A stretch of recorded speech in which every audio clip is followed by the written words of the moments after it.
Hey, Mark Harrington here, friends, coming to you from Manhattan. We are in front of the formerly known as the Margaret Sanger Planned Parenthood abortion facility here. This is a sad and tragic day because right behind me in this building, babies are dying. Now, I know as a pro-life activist, someone that's been doing this for many years, like myself, that doesn't come as, that happens every single day in America. But we need to keep this in front of ourselves. In fact, every time we come to an abortion center, we need to know that life and death decisions are being made at this very moment for the children who are inside this abortion center. And so be in prayer for us as we're out in front of this Planned Parenthood. This was the original Planned Parenthood, 1923. It was founded by Margaret Sanger, who's the founder of Planned Parenthood. And it was called the American Birth Control Research Center back then. It wasn't called Planned Parenthood. But long before abortion was even legalized or decriminalized in America, Margaret Sanger set up this center right here in Manhattan. So they've been operating for almost 100 years, believe it or not, from this location. So again, we're out front of the Planned Parenthood as part of our road trip with the interns this summer. And right next to me is Tori Bliss, and Tori has handled most of all of the logistics. She's the one that set up the trip this week in Manhattan. So I want to get a rundown from her, and then we're going to go around and interview a few people. So Tori, tell us about what we did yesterday, what we're going to do today, and then the rest of the week. Well, yesterday we went to Dr. Emily's Women's Health Center, which is an abortion mill in the Bronx, and then we went to Central Park and conducted an urban outreach in Columbus Circle. It went great. We were able to reach a lot of people today. Stop there. For the first time in about 5 years, I got spit in the face, but that's just a side note. Go ahead. Today we're at the Margaret Sanger Center this morning for sidewalk counseling, and then we'll be heading to an urban outreach somewhere in Manhattan. Tomorrow morning we'll be back at Dr. Emily's. It's a killing day, so all day long they'll be doing walk-in abortions and nothing else. And then we'll be going to Times Square, conducting outreach there. And then on Thursday, we'll be doing Wall Street outreach somewhere on Wall Street. And we want to thank Chris Slattery for Expectant Mother Care for giving us accommodations this week, the housing there in the Bronx. So we're all staying in one house. We have two sections, females at the top, males at the bottom. So we've been being able to be in one place all week long. Again, we're in front of the Planned Parenthood here, no longer called the Margaret Sanger Center by Planned Parenthood. But if you pan over a little bit to my right, maybe you can see that the city of New York has yet to remove the Margaret Sanger street sign there. They call this Margaret Sanger Square. You know, what a great thing, right? That the arch racist Margaret Sanger, who called African Americans human weeds, has her own square in New York City. Hopefully that won't be there for much longer. If you recall last year with the Black Lives Matter and all the riots, with all of that, towards the end of that, there was a lot of pressure put on Black Lives Matter as an organization to remove from Planned Parenthood here the name Margaret Sanger. They did that. And in my view, that's a good thing, but it was also just really to save face because they have yet to renounce Margaret Sanger altogether as the racist that she is and was. And until that happens, we really shouldn't count that as much of a victory. But for now, at least, it's no longer called the Margaret Sanger Center. If you would, Christian, pan to the right here. We have Father Fidelis is here today as well. And Father Fidelis, just a couple of weeks ago, was at a Red Rose Rescue. He rescued in Cuyahoga Falls, Ohio. So he's here with us as well. All right, we're going to move around and see if we can get some people on camera. So come on over here, Christian. So right here, Christian, we have we have one of our volunteers, or I guess one of our interns, Audrey Whipple, talking to one of the Planned Parenthood escorts, if you will. She's out here taking video. She doesn't seem like she's interested in conversation, but we always try to talk to the clinic workers and get them to change their mind and find a different occupation. And so we're constantly witnessing to them to let them know they don't need to do this. They can go do something else.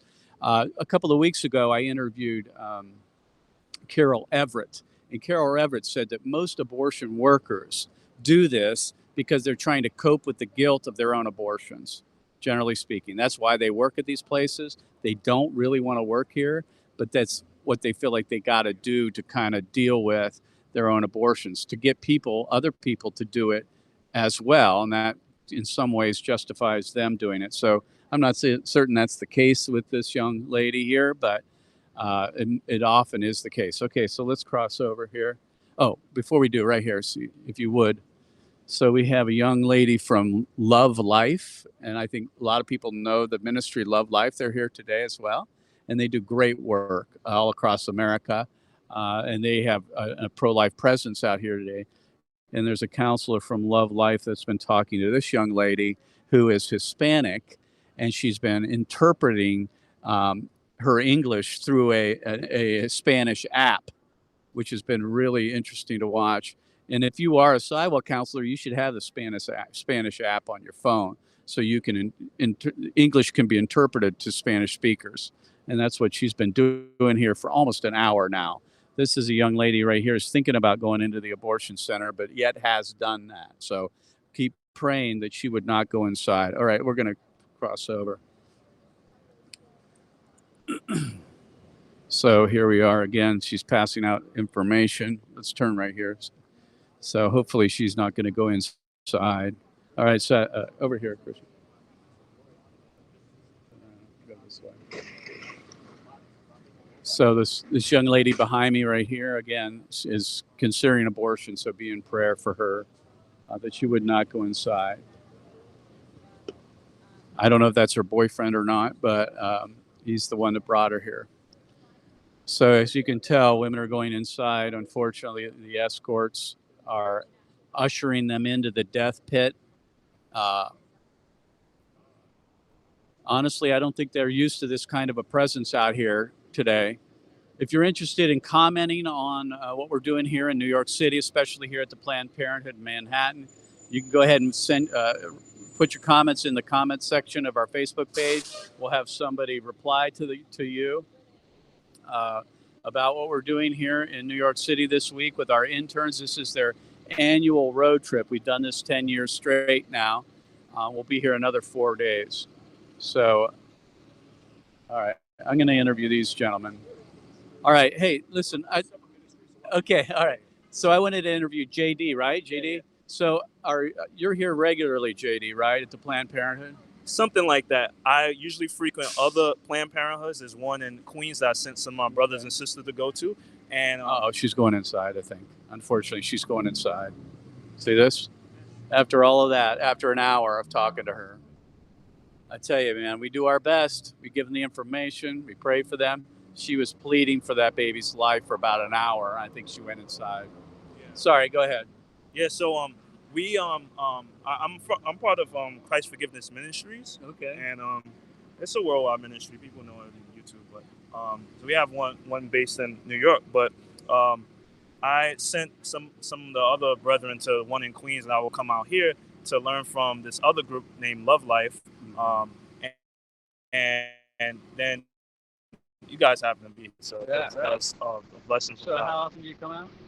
I come once a week, but not this specific one. But yeah, you go to the other Planned Parenthood. Mm-hmm. Where is that one again? Well, there's one in Queens, but we also used to go to one in another part of Queens, Jamaica, Queens, and that one is it's called Choices Women's Medical Center, and that one I've heard is like the third most murderous clinic in the country.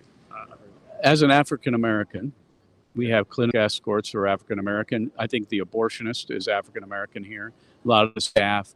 I mean, you get a great opportunity to witness to your fellow brothers and sisters. I mean, how does that impact you? I mean, it impacts me because one, the whole reason why people were sent here to begin with from transatlantic slave trade was due to like, first of all, as cattle and as like a way to depopulate our species in some, or at least our ethnicity. Mm-hmm. And so when I see this happen, it's like, well, you just continuing some Right. woman's dream. This is Margaret Sanger right there, and they just ripped. I kid you not. If you look right here, right, maybe you guys already had it. No, But I mentioned it. but there used to be Margaret Sanger used to be right there for years, and They I was took it preaching. off. I was preaching against it, like pointing at her name, hey, hey, hey, and then all of a sudden when BLM comes and then they start ripping down statues, ripping down Confederates and all that, now they say, oh, she is a racist. It was a cowardly cop out. That's It was. everybody knows. Right. They need to denounce Margaret Sanger altogether as a racist and denounce her, the founding and Planned Parenthood altogether, Yeah. which is still a racist organization, right? Yeah, and they had these things buried in their site somewhere when they I went to investigate, like years before these even happened, and then like all of a sudden now they want to agree with what we've been saying for years. But I'm like, Well, I mean, it's a good thing, but it's not enough, right? definitely not. No, New York Times put it out and nobody read There it. needs to be a heck of a lot more about that. Yeah. Uh-oh. Well, it looks like we got someone trying to tow one of the vans. Planned Parenthood has been calling on us to try to get... Thanks a lot, JD. Planned Parenthood calls to try to get the vans removed, and they've called a tow truck. This is typical stuff. We're trying to keep the truck from being towed. They've also been throwing stuff out of the top windows on our people. So if you pan up, see how tall this building is? From the top of the building, they've been throwing debris on our folks over here as we've been sidewalk counseling. So, I mean, we're finding some opposition here today. All right. Hey, Jeremy, come here a second. All right. Well, this is real quick. So, what's your name? Jeremy. All right, Jeremy. You're out here how often? I usually come here. Somebody go inside. I don't know if you noticed that. Oh, well, yeah, I come here usually Tuesdays, Thursdays. And what ministry are you with? I come out with Love Life people. I'm a member of Bethel Presbyterian Church in Wheaton, Illinois. So I'm outside Chicago for most of the year, but I've been attending church with some of the Love Life people. So, yeah, I come out just kind of. So is there a daily presence out here pretty much or no? Yeah, there's usually a daily presence. Some days are better than others. Some days have more biblical people than others. Yeah. Well, we appreciate you being out here. Anything we can do to help you. Yeah. Just please keep praying that this place particularly would shut down. 11,000 babies a year are murdered in this one building. Yeah, so please pray for more solid gospel-believing people to come out and join us. Appreciate it. All right, Thanks for being out here. Appreciate it. All right. We're right in the heart of Manhattan. This is a very liberal area, as you can tell. If you pan down here, Christian, this is one of the abortionists at the end of the coming out with the door. He's been coming out, taking pictures of us. All right, let's go over here to Violet. Hey, Violet, how you doing? I'm good. How are you? So, what's your experience here at Planned Parenthood this morning? How many girls do you think have gone inside? I've seen like maybe 4 go in. I'm not sure because some of them are going through the door down there. So, So they send them down the way. Yeah, especially when we're all kind of crowding the door over here. Have you had a chance to talk to any of them? No, I kind of sort of talked to. There was a woman standing right over there in the street for a really long time. She was just crying the entire time, and I just saw that. Yeah. She went inside She went finally inside. after all of She was- that. Yeah, after. She was crying the whole time. Yeah, she was crying the whole time. I think she only spoke Spanish. So the girl who was counseling to her, like called her mom or something to translate. Oh, is that what she was doing? I thought it was an app. No, it was she called her mom to translate what she was saying to Spanish, and I did not think she would end up going in there. So that's really sad. And Well, she still could come out. Yeah. It's not too late. Well, we appreciate being Violet. Let's come over here, Christian. Let's listen in on Maya talking to one of the clinic escorts.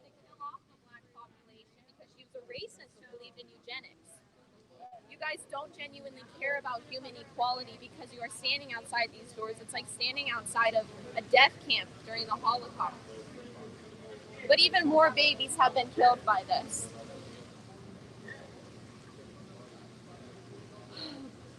Hi, ma'am. You're here for abortion. There are people who adopt babies. All right. Maya's counselor. I don't know. You do what you can. You can plead with them to take the information and stop. I want to interview Maya for a second. Hey, Maya, you've been here all morning. Yeah. How many girls have gone in? You know? Maybe like 10 so far. Has anyone stopped? I know there was a young lady here stopped for a while. She ended up going in though, but no, nobody's really talked to us. They just kind of go in. Yeah, it's really heavy.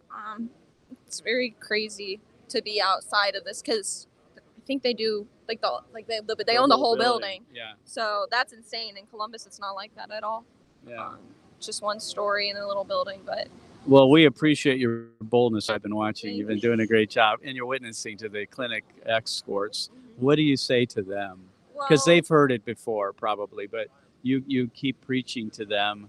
What do you usually tell them? Well, I try to tell them because a lot of times there are people who say they care about human equality when in reality they do not.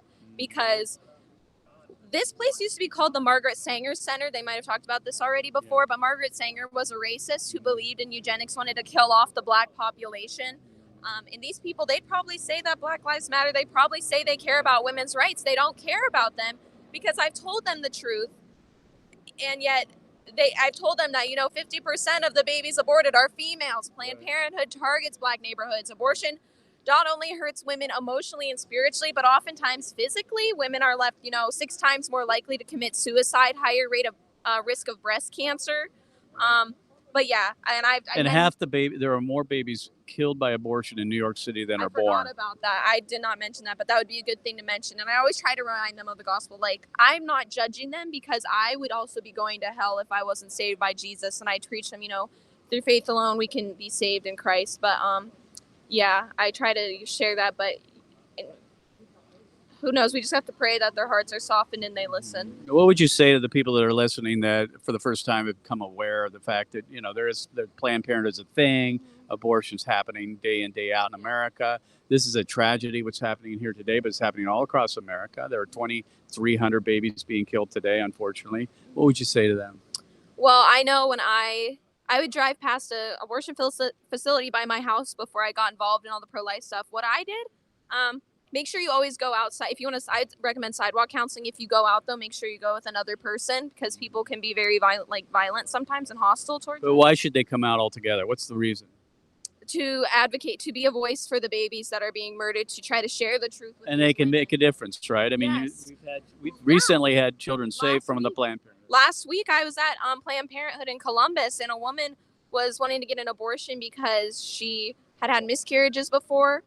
And she didn't want to go through that pain again. But me and another girl on staff, Lizbeth, talked to her and we're saying, we'll walk alongside you. There are people who will help you financially. And she ended up saying, you guys are angels. And we've kept in contact with her. And she decided that she's going to keep her baby. Well, the fact of the matter is you can save a life. I mean, think about that. You can have the impact of saving another person from death. I've only been doing this for less than a year, and I've seen babies saved already. I mean, short of people coming to Christ. Yeah.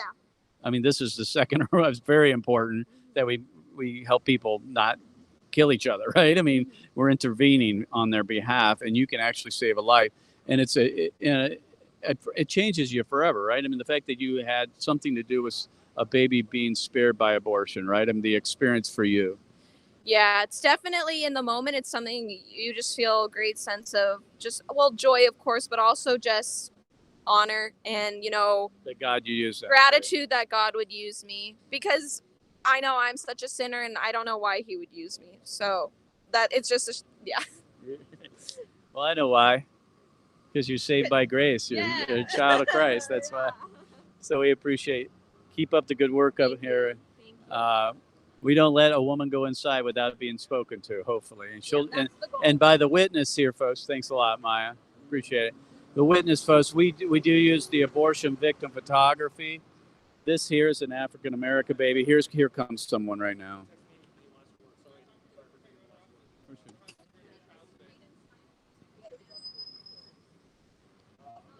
Just race them inside. Unfortunately. So we use abortion victim photography. We'll see you, JD.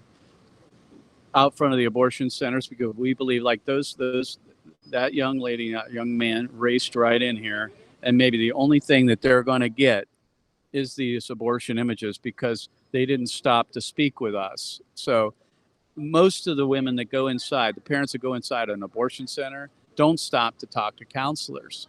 And because they don't stop to talk to counselors, you've got to give them something to think about.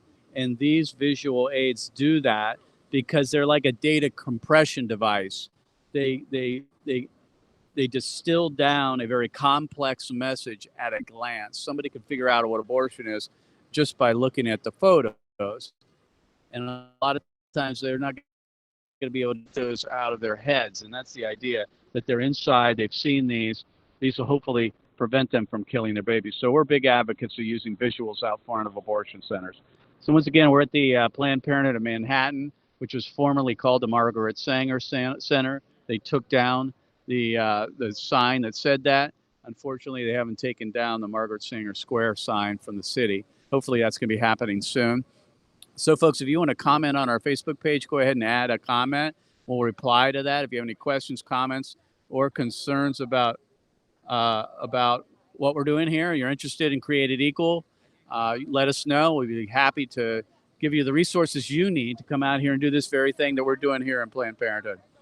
So here, turn around, Christian. So this young man just dropped off someone, his girlfriend, possibly. That's the problem. Partly, they talk about this being a woman's issue. It's not a woman's issue. This is a man's issue too. If men owned up, if they manned up, abortions would be cut in half, because women are looking for men to lead. Women should be protectors of children and women. And often the men just get a free ride, a free pass. They write the check, they give her the money, they tell her to go take care of it, and they continue on taking advantage of women sexually, and it just continues on and on and on. That's why we got to be calling men to a higher standard. Men typically want to be leaders. They want to lead. They want to protect. That's a God-given characteristic of men. God's given them that. And we need to call on men to stand up, take up the fight, be warriors in the battle on abortion. And so men can have a big role out here, and we just interviewed 2 of them. So, all right, Mark Harrington here, coming from the Planned Parenthood in Manhattan. Be praying for us today. We're going to be heading out soon for our urban outreach in one of the busy places in New York City, and it's busy all over. And then we'll be heading down to do an Operation Overpass event later today. So if you want, go ahead and go to our website at Created Equal. Make sure you comment on our Facebook page as well, and we'll be coming to you tomorrow from Times Square. So keep following us on our social media, and thanks for tuning in. God bless.